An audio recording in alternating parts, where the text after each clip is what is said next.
Olá, bem-vindos ao podcast do Manchetômetro, o monitor diário da mídia brasileira. As atenções ao meio ambiente ganharam mais força na imprensa com o aumento do desmatamento no coração da Amazônia e uma série de medidas e declarações do presidente e de integrantes do seu governo, como o posicionamento contrário ao Acordo de Paris, contestação de dados oficiais do INPE, a redução de multas para crimes ambientais, orçamento menor para fiscalização e preservação, a transferência de funções do Ministério do Meio Ambiente para a Agricultura e o objetivo de liberar a mineração e a agropecuária em terras indígenas. Como resposta para acalmar os ânimos, o governo aposta na atuação do vice-general Hamilton Mourão, que chefia desde abril o Conselho da Amazônia. Eu sou o jornalista André Madruga e converso hoje com a pesquisadora do Manchetômetro, Luísa Medeiros, e a nossa convidada, Leonildes Nazar, doutoranda em Ciência Política pela IESP-UERJ e pesquisadora do Observatório Interdisciplinar das Mudanças Climáticas. Olá, bem-vindas. André, Luísa, obrigada. Fico muito feliz de estar aqui com vocês hoje nessa conversa. Obrigada, André. Muito bom estar aqui novamente com vocês. É uma impressão minha, Luísa, você pode dizer melhor? Eu tenho a impressão que a imprensa pega nessa defesa do meio ambiente mais pela questão econômica, pela pressão dos investidores lá fora e o que isso pode trazer de problema para a gente. Exatamente. A Folha, ela já dedicou alguns editoriais e vários artigos de opinião sobre o meio ambiente. Em um dos editoriais mais recentes, a Folha afirmou que a ascensão de governos de extrema-direita no mundo traz consigo o negacionismo das mudanças climáticas, taxadas frequentemente como conspiração comunistas por governos como Trump e Bolsonaro. De acordo com o jornal, esses líderes de extrema-direita também se recusam a reconhecer a legitimidade da ciência, a necessidade de políticas ambientais e até mesmo a atual pandemia do coronavírus. A Folha, especificamente, ela avalia a atual situação, dizendo que o Brasil está sob forte pressão de investidores internacionais em razão desse aumento do desmatamento na Amazônia, que tem preocupado autoridades sobre possíveis prejuízos comerciais e fuga de investimentos. A Folha destaca também a relação do governo Bolsonaro com a pauta ambiental, da forma como ela foi mostrada na reunião ministerial do dia 22 de abril, quando o ministro do Meio Ambiente, Ricardo Salles, sugeriu que o governo aproveitasse a pandemia do coronavírus para adotar medidas infralegais. A Folha critica duramente essa afirmação, caracteriza essa declaração como um plano sinistro e o episódio como ilustrativo de um governo que vem testando os limites do seu poder quando toca uma agenda de aceitação minoritária na sociedade. O Estadão, o editorial mais recente do Estadão, por sua vez, sobre o meio ambiente, traz uma visão também crítica ao presidente Bolsonaro e ao ministro do Meio Ambiente, Ricardo Salles, mas ela é um pouco mais favorável à atuação do vice-presidente Hamilton Mourão na pasta. Para o Estadão, Mourão discursa como se refletisse ideias e atitudes de um governo organizado, moderno e guiado por valores civilizados, nas palavras do jornal. Eu quero abrir aqui um parêntese em relação ao Mourão, cuja postura parece impressionar o jornal pela aparente razoabilidade e moderação, e lembrar aqui da declaração recente dele de que, abre aspas, indígena quer celular e TV a cabo, e não ficar segregado do mundo moderno, fecha aspas. Quer dizer, esses são os termos do suposto discurso civilizado e moderado do Mourão. Mas voltando aos editoriais, o Estadão também critica fortemente o ministro Ricardo Salles, especialmente um editorial foi dedicado a falar sobre a tentativa do ministro de baixar a meta de redução do desmatamento. E o Estadão diz também que o presidente Bolsonaro ele é apoiador do Salles nesse questionamento em relação aos dados científicos e nas ações contra instituições como o IBAMA. O Globo, por sua vez, ele trouxe um editorial em julho dizendo que o problema do meio ambiente ele vem ficando mais sério. Na avaliação do Globo, também a gente observa uma preocupação com a pressão de grandes grupos nacionais e estrangeiros e com a resposta do governo em relação a essa pressão. Na avaliação do Globo, Bolsonaro acredita que a floresta existe para ser explorada e vê os garimpeiros como uma força civilizatória, nas palavras do jornal. De acordo com o jornal, o presidente ele tem respondido com o manto da desinformação, como eu falei ainda agora, sobre o que acontece no Brasil. Ele acusa os críticos de estarem desinformados, mas o Globo ressalta que não faltaria informação sobre uma região que vem sendo analisada constantemente por satélites, por exemplo. O Globo também criticou em diversos editoriais o que chamou dessa postura negacionista do presidente, assim como foi recorrente a crítica ao ministro Ricardo Salles. O jornal chama isso de efeito Bolsonaro, causado pelo discurso do presidente e pela sua postura contra a preservação, que seria um estímulo para desmatadores e garimpeiros. E, de acordo com o jornal, esses que têm tido a sua atuação na Amazônia facilitada pelo trabalho executado por Ricardo Salles no Ministério. Em relação a Mourão, o Globo faz uma avaliação predominantemente favorável, caracterizando Mourão como um conhecedor da região, por ter servido como militar, e, na avaliação do jornal, essa atuação do Mourão à frente da pasta faz com que tenha aberto um espaço de diálogo com grupos empresariais dentro e fora do país. Mas, ainda assim, mesmo que o jornal diga que a articulação do Mourão pode ser, enfim, favorável para a questão do meio ambiente, na essência, seja pela atuação do presidente e do ministro do meio ambiente, a Amazônia continua desprotegida. Por fim, o valor econômico, que além de seguir na mesma linha dos outros jornais na crítica ao negacionismo do presidente Jair Bolsonaro e as declarações do ministro Ricardo Salles, o Valor já trouxe em vários editoriais uma crítica maior ao vice-presidente Hamilton Mourão por ele chefiar o Conselho da Amazônia, composto majoritariamente por militares, em detrimento da atuação de técnicos e especialistas. Segundo o Valor, também, as impressões de fiscais que participaram das primeiras ações, já sob o comando do vice-presidente Hamilton Mourão, elas são negativas e elas levantam a suspeita de que seriam, abre aspas, para inglês ver, fecha aspas. Então, resumindo, enquanto as declarações do presidente Jair Bolsonaro e do ministro Ricardo Salles são vistas de maneira predominantemente negativa pelos jornais, a atuação do Mourão na pasta ela ainda é retratada de maneira um pouco mais favorável, principalmente pelo Globo e pelo Estadão. Obrigado, Luísa. É interessante, né? É importante apontar essas diferenças. Leonildes, como pesquisadora do Observatório de Mudanças Climáticas, como você vê essas críticas ao governo que começaram no segundo semestre do ano passado, quando começou a chegar a informação de que o desmatamento aumentou em relação aos anos anteriores? André, eu acho que existem alguns fatores importantes para a gente elencar nessa perspectiva da centralidade hoje da agenda ambiental, né?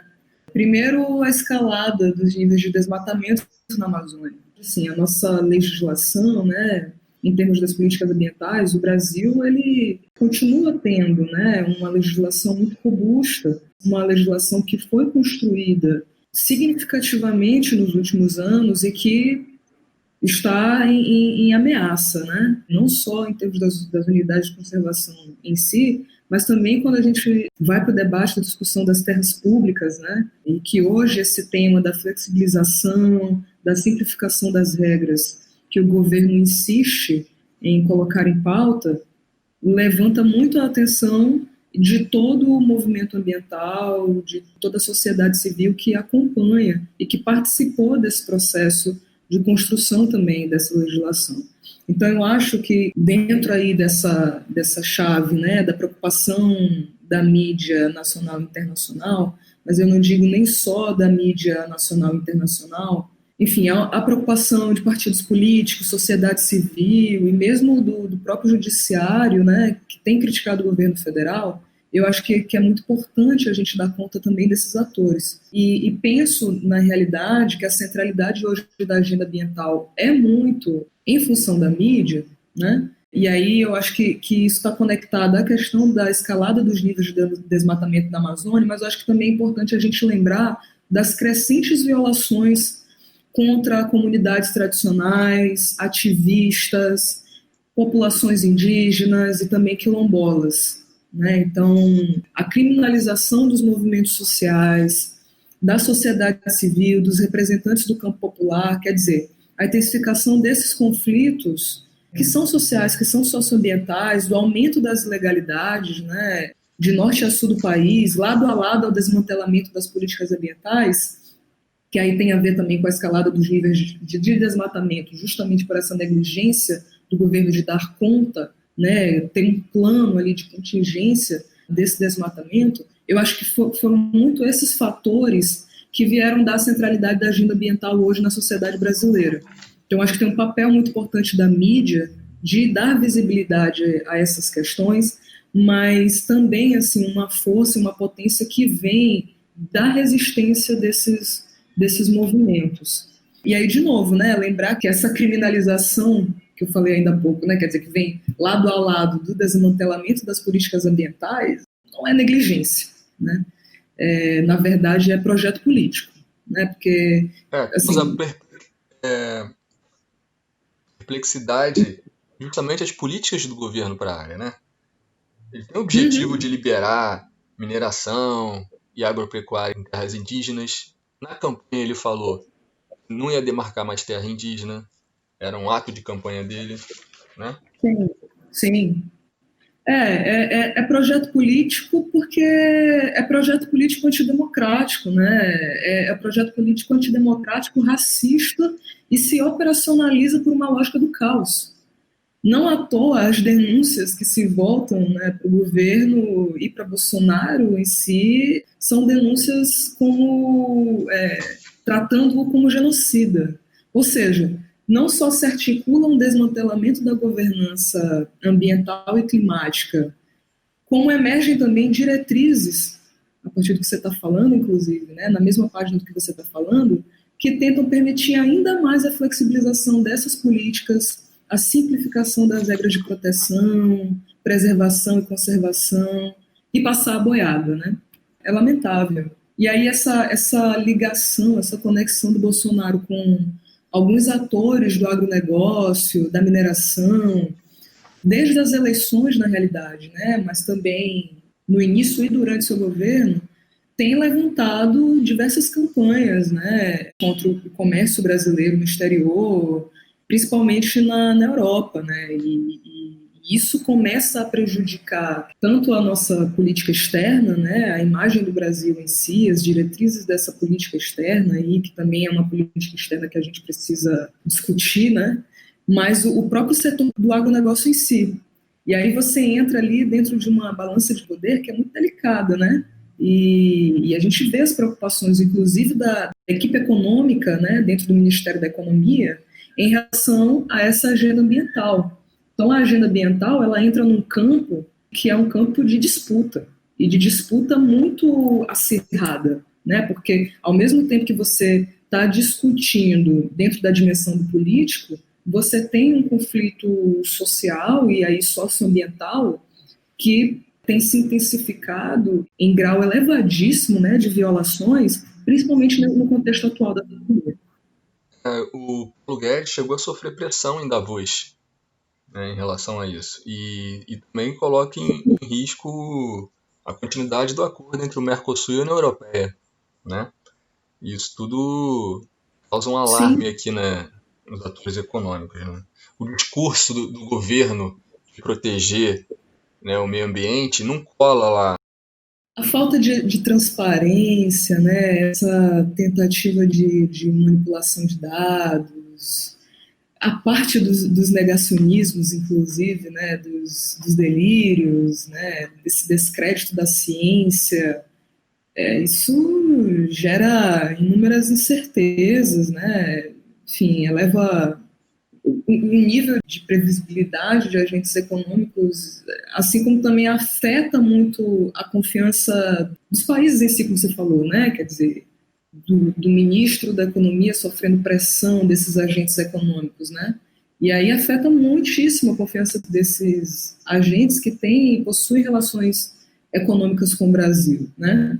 E quando a gente vai para um contexto atual, né, inclusive da imprensa dando muita visibilidade a isso, para a forma como o Bolsonaro está lidando com a crise do coronavírus, também os constantes ataques ao meio ambiente como inimigo do governo, vamos colocar assim, né, causa uma ruptura muito forte, um desgaste, uma deterioração assim, na reputação do Brasil no exterior, né? E aí afeta a diplomacia, afeta a política externa, né? Quando você vai para o campo assim, da construção do pensamento sobre a política internacional do Brasil hoje, há um desgaste muito grande, né? Porque, inclusive, não há empatia da comunidade internacional, né?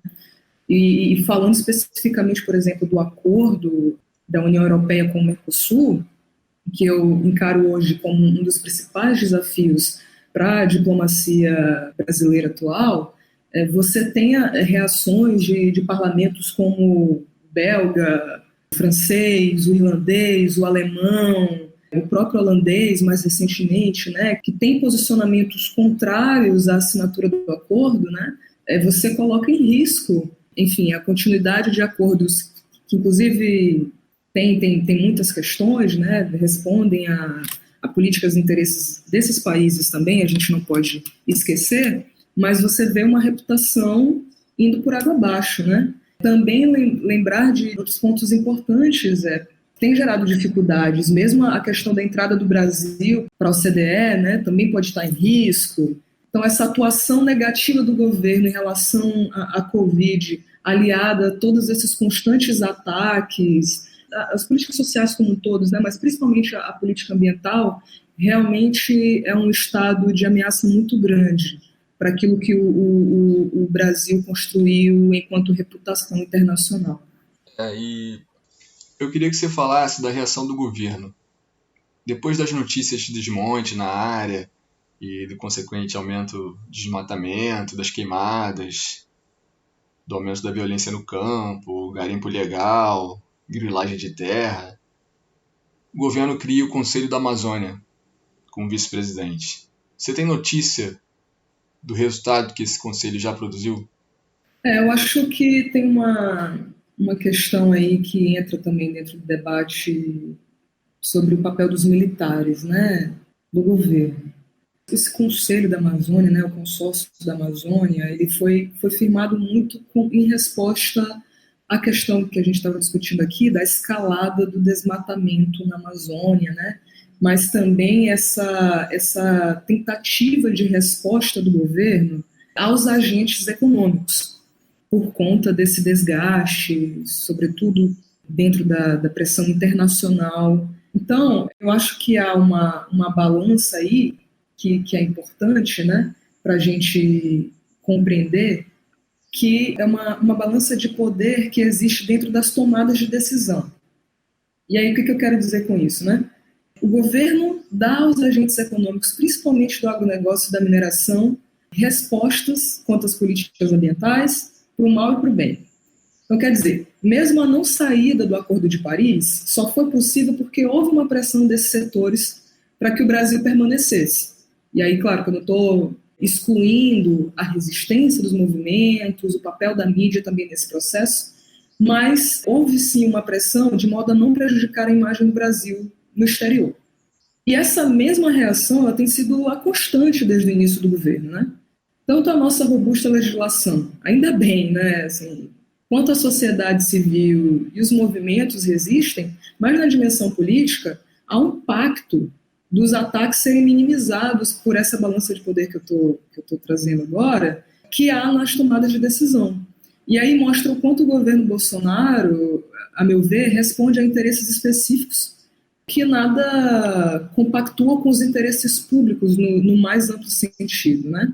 Então, quando a gente vai para a discussão sobre o papel do consórcio da Amazônia, a gente tem que avaliar que há todo um movimento, sim, de resposta ao combate ao desmatamento, né? E ao período do fogo, que principalmente para o período do fogo agora, né, que se iniciou nesse segundo semestre, mas os cortes nos financiamentos de fundos, como o Fundo Amazônia, o Fundo Clima, e essa deterioração da imagem brasileira, né, e principalmente a falta de um plano sistemático, respondendo a pergunta mais específica, né, a ausência de um plano sistemático do governo para combater o fogo, proteger os povos, né, e outros fatores mais, deixa um otimismo muito à margem sobre qual vai ser o papel desse conselho, desse consórcio da Amazônia, né? Então, eu acho que o que mais preocupa o movimento socioambiental, a meu ver, é justamente uma ponte e uma falta de diálogo, né, mais assertiva, mais transparente sobre quais são os planos do governo, qual será a atuação do governo em si dentro da região norte e dentro de toda a região da Amazônia, né? E aí eu acho que... E a questão do fogo, não só na Amazônia, né? Recentemente, agora, tá pegando fogo no Pantanal. E é a mesma coisa, né? A falta de preservação, de fiscalização. E também uma consequência das queimadas na Amazônia, né? A umidade que vinha da Amazônia não está chegando ao Pantanal. Não, com certeza. Quer dizer, você tem um impacto de uma intensidade e de grande escala em todos os serviços ecossistêmicos desses biomas. Você falou do Pantanal, quer dizer, o Pantanal agora ele sofre com as queimadas, mas também com um período de seca que tem relação estrita com as queimadas da Amazônia, com o desmatamento que tem se intensificado na Amazônia. Então, falta não só um plano que é político, que também, né, é econômico, porque a gente tem que pensar como que essas regiões vão responder também por outras lógicas de desenvolvimento, mas falta um plano que é de completamente desconhecimento sobre o que é o meio ambiente no Brasil. E aí a ciência tem um papel fundamental. Mas até nesse quesito, quer dizer, o governo encara como inimigos, né? Então, você tem, assim, uma desconexão, né? Uma falta de preparo também, que me deixa, assim, muito atônita, perceber que você não consegue compreender quais são os impactos socioambientais que estão colocados em uma região específica, mas que, na verdade, você vai ter, assim, em escala, um impacto em nível nacional, sabe? Então, assim, não só o Pantanal está sofrendo uma crise sem precedentes, mas também a Mata Atlântica, que era o nosso bioma até hoje mais bem conservado, com legislações muito, podemos até dizer, avançadas em comparação com outros biomas, né? Mas, inclusive, a própria Mata Atlântica tem sofrido muito com essas violações e com essas diretrizes políticas que beiram a ilegalidade.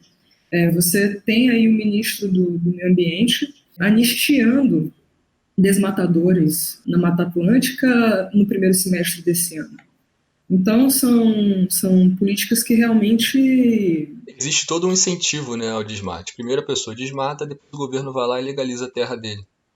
Isso. Da floresta. Floresta que é pública, que deveria ser de todos nós. Vai sendo uma privatização da Amazônia. Isso.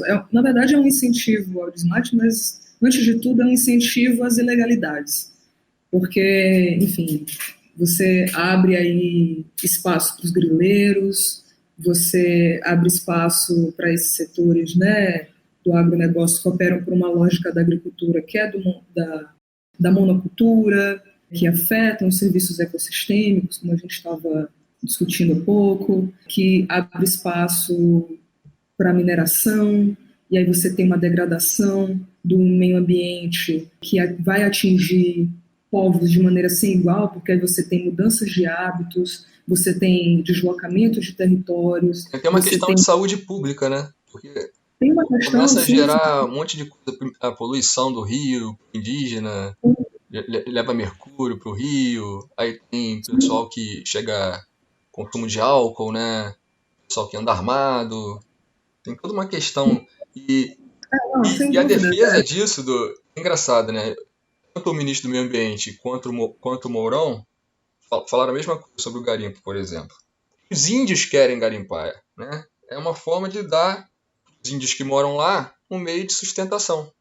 Pois é uma lógica do desenvolvimento. Como se fosse os indígenas ali, né? A população indígena que ganhasse o dinheiro bruto do garimpo. A gente sabe que não, né? Sim, sim. Pois é uma lógica do desenvolvimento que vai na contramão do que é melhoria e qualidade da condição de vida humana, né? É uma lógica de desenvolvimento que acaba por deixar para trás a lógica dos saberes, né? Das ancestralidades, e mesmo que retira a potência ou mesmo autonomia, né? E vou falar até uma palavra que eles adoram usar, soberania desses povos de decidirem por si próprios, né? O seu futuro, o seu horizonte de possibilidades, né? Porque é uma lógica de desenvolvimento que não converge com os interesses do bioma, e aí dos biomas, né? E aí eu digo interesses em que sentido? Porque é óbvio que a Amazônia quer pensar no seu desenvolvimento, é óbvio que os povos querem pensar, né, no seu futuro,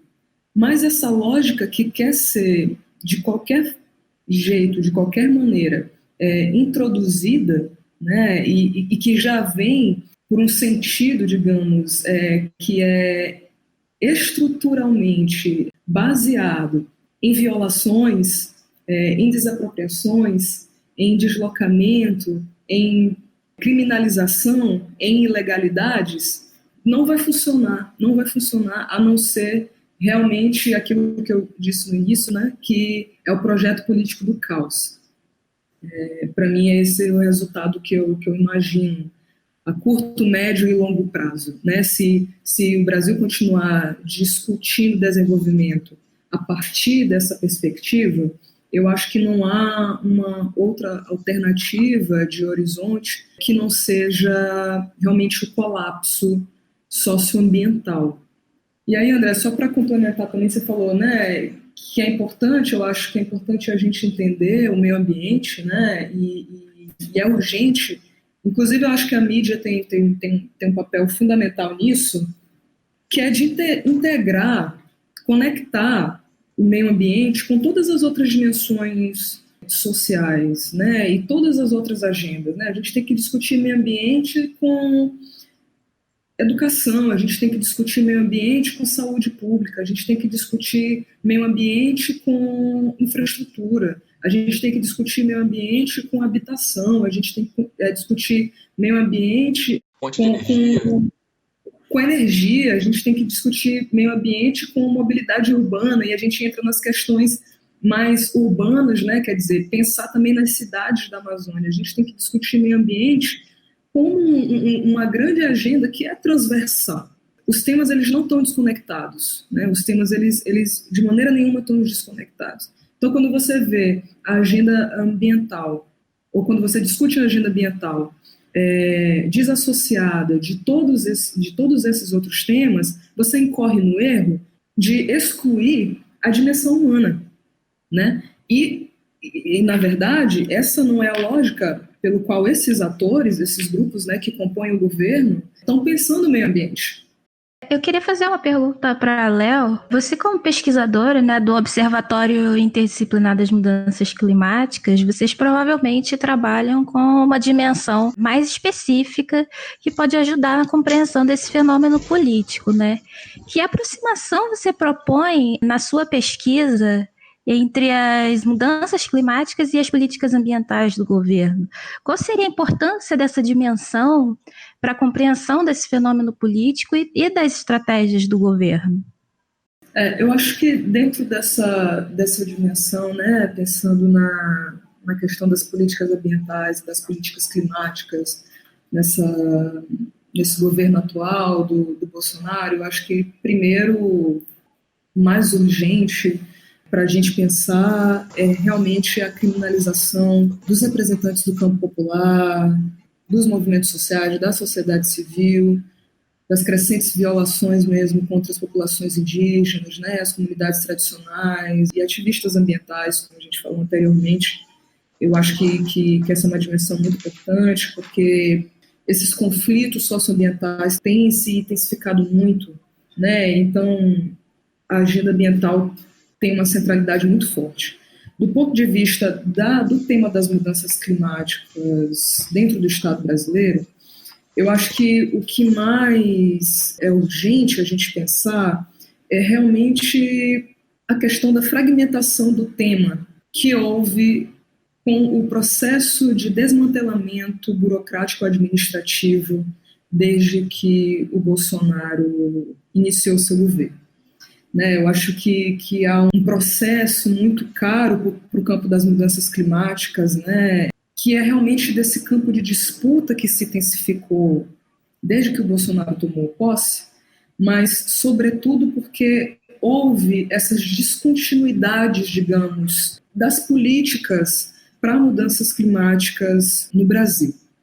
E aí eu digo, Luísa, que essa nova estrutura, digamos assim, proposta por Bolsonaro, prejudicou muito as instituições políticas e democráticas, né, que tinham uma preocupação com o tema das mudanças climáticas, que está dentro aí desse grande guarda-chuva, que é o tema do meio ambiente. Houve um efeito dominó mesmo, né, que acabou por prejudicar muito o tema da mudança do clima no corpo administrativo institucional do Estado.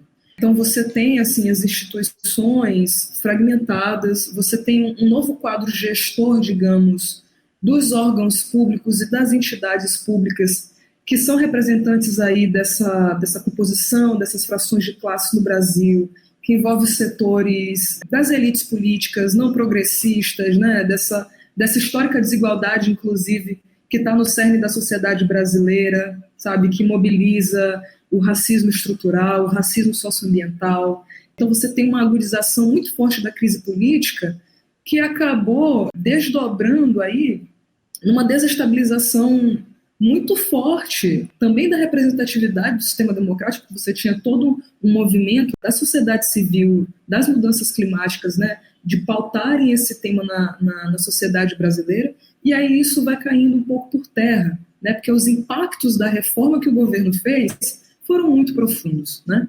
Então você tem ministérios estratégicos para a governança climática brasileira, como o Ministério das Relações Exteriores, o próprio Ministério do Meio Ambiente, mas também o Ministério da Agricultura, tomando uma centralidade que não foi uma centralidade positiva, né, dentro dessa reforma. Porque você teve transformações nas estruturas organizacionais, digamos assim, que levaram primeiro uma perda de relevância institucional, também do tema, né, dentro da política de governo, também uma perda de capacidades, digamos, materiais, porque aí você entra dentro da discussão dos impactos no Fundo Amazônia, no Fundo Clima, que tinha uma centralidade muito grande, né, em termos de financiamento, de cooperação. E aí o tema das mudanças climáticas no bojo do Estado brasileiro, quer dizer, acabou se limitando por uma questão que é de exploração de recursos naturais e de desenvolvimento que opera por uma lógica que é super questionável. Então, assim, nessa reformulação das diretrizes da política ambiental, mas também da política climática brasileira, faz parte também de um projeto que converge com todos esses negacionismos, enfim, que converge com essa percepção aí que é ideológica, né, que está no campo das ideias, uma disputa aí do campo das ideias, mas que também faz parte aí da agenda dos interesses de setores econômicos, eu diria principalmente os ruralistas, né. Quando a gente olha aí para essa reforma, né, que inclusive foi uma reforma que condiz muito aí com o posicionamento do governo, que é de isolamento e de falta de diálogo com as organizações da sociedade civil, de ruptura mesmo de processos democráticos, né, que exclui a participação dos movimentos sociais, que exclui a participação da ciência, a ciência que sempre teve uma importância muito grande na agenda das mudanças climáticas brasileira, mas também mundial, né? A ciência brasileira, ela sempre teve uma relevância muito grande para o tema das mudanças climáticas quando discutidas em âmbito internacional. Então, são impactos que, no fim das contas, acabam tendo uma escala que está para além do âmbito nacional, né? Está para além do nível nacional. Você vai para o âmbito internacional também, né? Quando você tem um governo que se posiciona de maneira a ter uma falta de diálogo, que ataca os seus cientistas, que inclusive ocupavam, né, posições estratégicas em institutos de pesquisa de muita relevância para as políticas climáticas nacionais, mas também internacionais, né? Então isso é muito grave, né?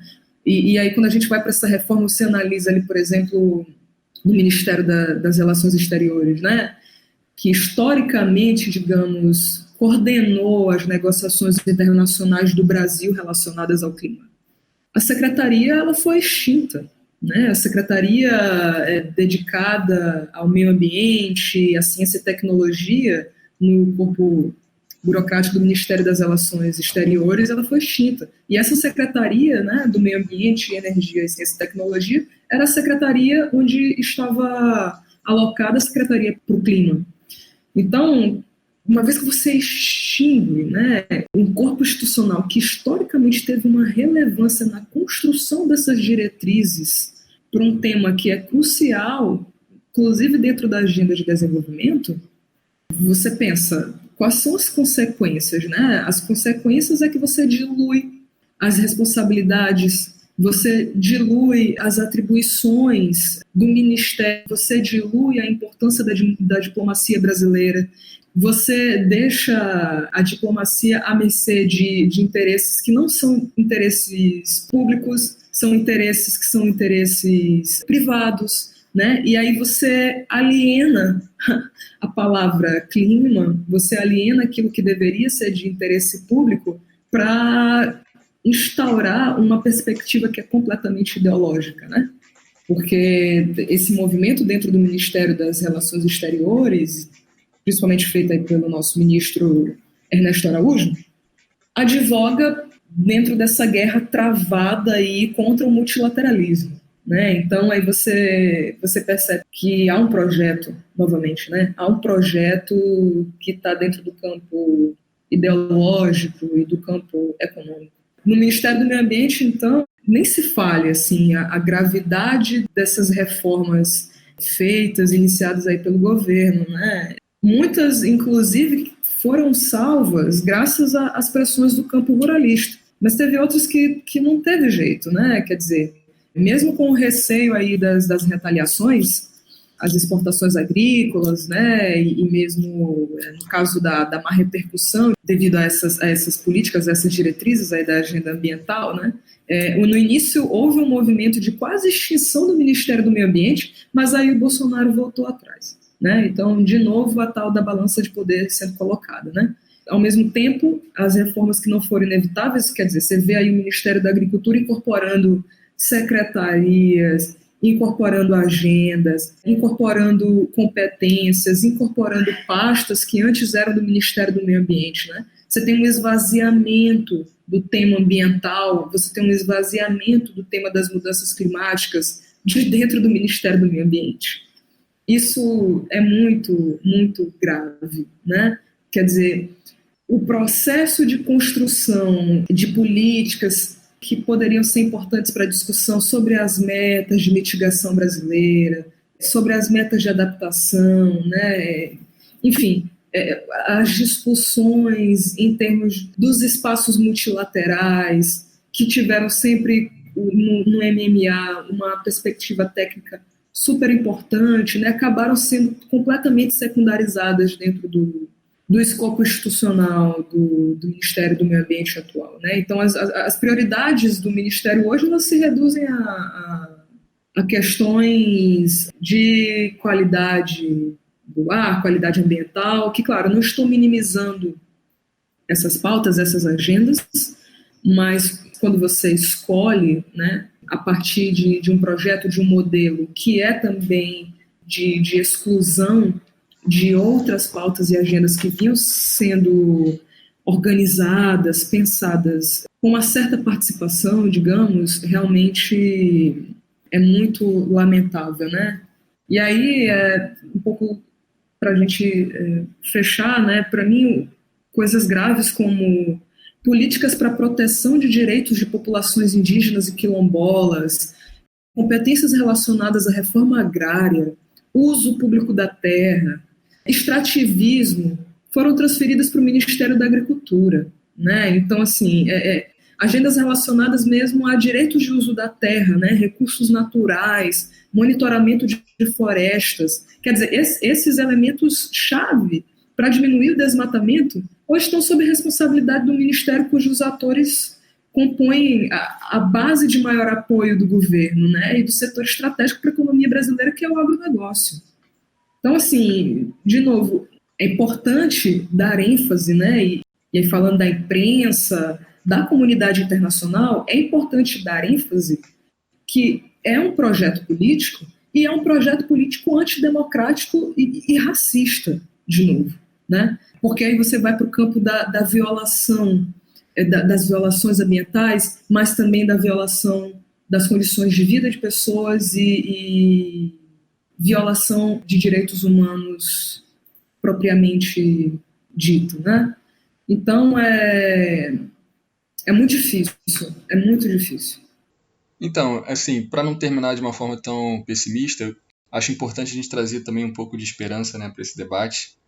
E eu queria que você desse, assim, um panorama para quem está por fora do assunto, de como estão se articulando as resistências a isso, né, os movimentos populares e a iniciativa que vem de baixo para cima, importante, inclusive, para a nossa democracia.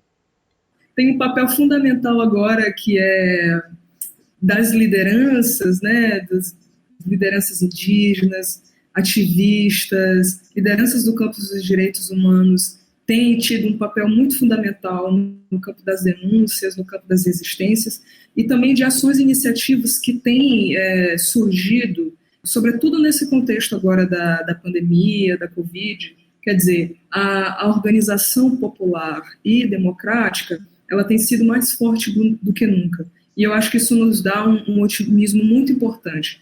Primeiro, do ponto de vista que atrai oportunidades, né, para que haja avanços nessas políticas, que são políticas ambientais, mas também políticas sociais, né? Segundo, no enfrentamento do racismo estrutural, do racismo ambiental, do racismo que tem se intensificado nos territórios, mas que dentro da mobilização, da organização, de novo, né, dessas populações, o enfrentamento ele acaba por criar, por semear iniciativas muito importantes. E aí eu destaco, por exemplo, o papel muito importante da PIB, o papel muito importante da CONAC, nesse momento agora de negligência e de esvaziamento do interesse do governo de acompanhar os casos da pandemia, mas ao mesmo tempo essas organizações, quer dizer, têm um papel estratégico e fundamental na questão do monitoramento e de assistência de suas comunidades.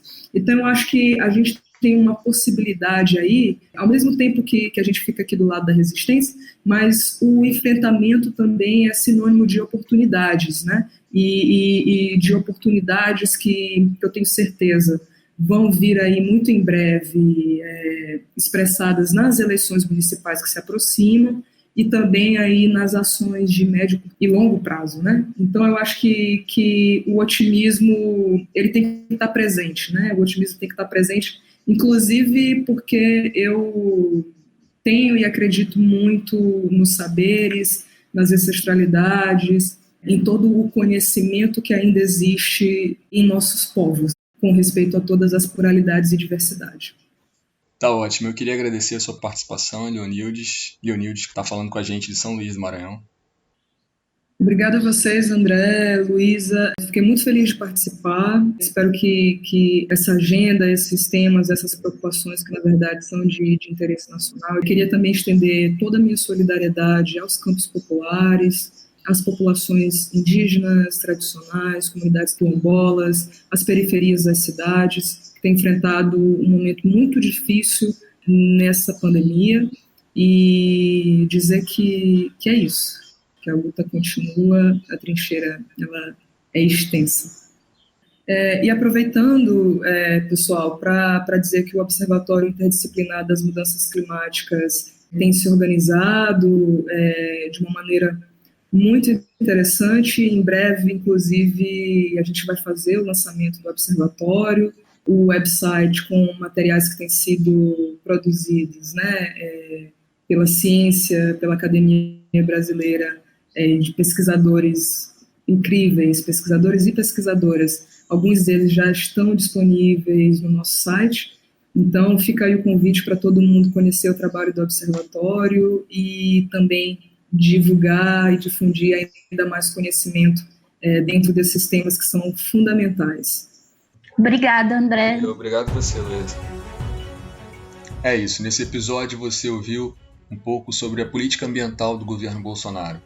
Para saber mais, acesse manchetômetro.com.br. Siga a gente também nas redes sociais. É fácil, é só buscar por Manchetômetro. Lembrando que você também pode contribuir para a nossa campanha de financiamento coletivo.